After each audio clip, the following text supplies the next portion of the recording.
How many of you remember when you were growing up, your parents asking you, if all your friends jumped off a bridge, would you do it too? It's pretty common knowledge that our peers are very powerful influences on our behavior when we're growing up. One of the main reasons for that is because teen brains are very sensitive to social evaluation. Teen brains light up like holiday lights when they think that their peers are watching them or observing them while they do tasks in a laboratory. And we don't see the same effects with children or adults.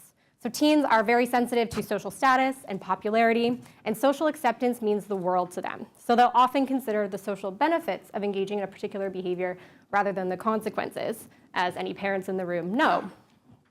So one behavior that is particularly affected by the presence of peers is driving. Car accidents are the most significant threat to teenagers' health in Canada and the United States. And when young people drive with their peers, they're significantly more likely to get into car accidents. And with every additional passenger in the car, the risk for an accident increases even more. We also know that young people are more likely to get into car accidents with their friends during the evenings and on weekends, which makes a lot of sense because they're probably out socializing with their friends. So because social acceptance is such a powerful motivator for young people's engagement in risky behavior, I decided to see if a social threat, like rejection, also produced similar effects on behavior. We know that social rejection can be physiologically stressful for young people, and we also know that when people are stressed, they can make less adaptive decisions, so more risky decisions. So I had young people come to the lab, and we placed measurement devices on them to measure their heart rate and their respiration, and we had them complete a series of driving-related tasks like a road rules quiz with a peer. What the participant did not know is that the peer was actually a research assistant who worked for me, and I had the research assistant make the participant feel socially accepted or socially rejected while they worked together. After they were done these tasks, they then got into a driving simulator, and they completed a simulated drive. The participant did, specifically. And my manipulations actually worked.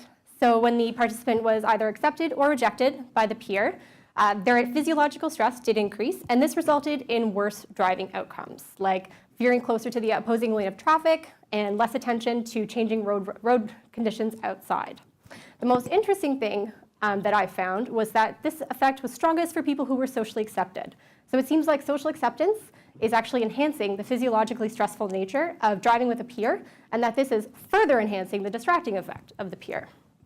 This is a really important finding because it suggests that the social environment, even outside of the car, can have significant consequences for young drivers' behavior in the car. But the good news is that stress is a modifiable risk factor. So we can actually train young drivers to manage their physiological stress while they're driving. And we hope that in our next stage of research, we'll be able to incorporate stress management as a unique way of mitigating young people getting into driving accidents with their friends.